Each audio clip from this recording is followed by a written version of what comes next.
to encourage and empower people to think for yourself and question authority. Now that can get you in trouble. Think about it. So who do you think is the most dangerous man today, then?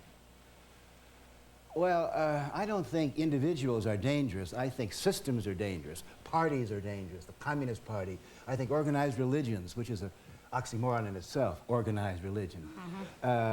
It's institutions and groups getting together that cause all the danger. And one individual human being, what can she or he do except express her opinions or give her his point of view? So, yeah, it's hard to break through a system. Individuals are great. It's groups that cause all the trouble. Yeah, but how can you change this? It's hard to change the system. You tried. We tried in the 60s. Didn't work.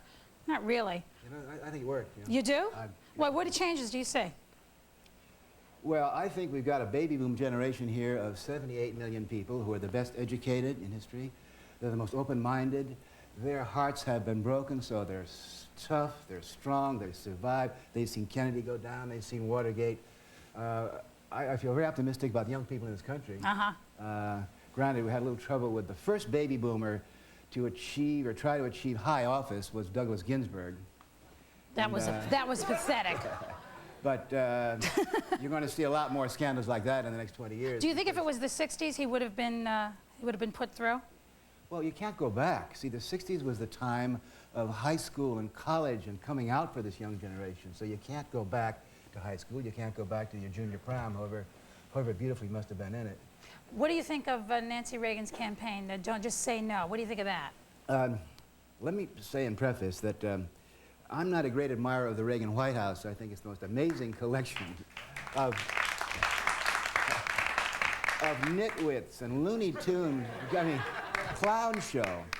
But there's one place where I agree with Reagan and Nancy Reagan.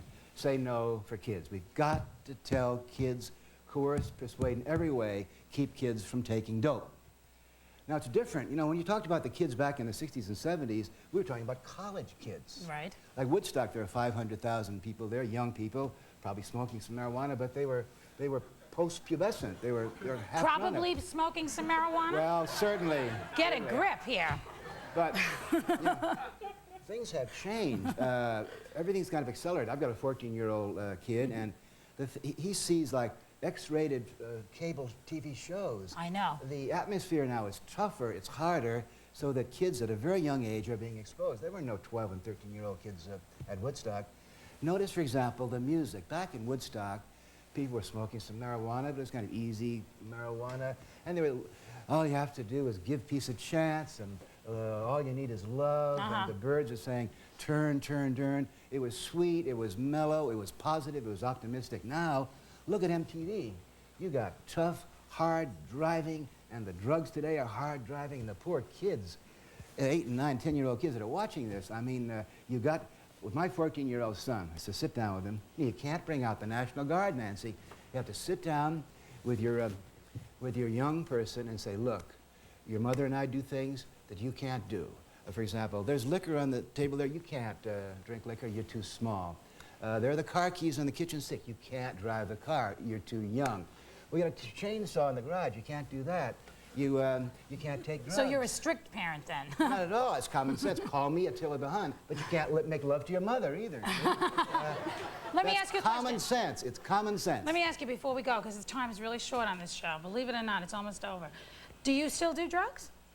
It's my right as an adult American to decide who or what I put in my body. Oh, come on, let's be commonsensical here. I'm not going to let bureaucrats in Washington But you did a lot of acid.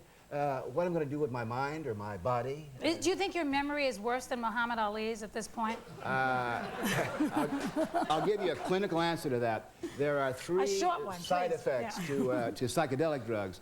The first side effect is very complicated. It's called long-term memory gain. You just see too much. The second is short-term memory loss, and the third I forget, but I'll be back. Thank you very much for coming. Don't drop out. We'll be right back after these messages.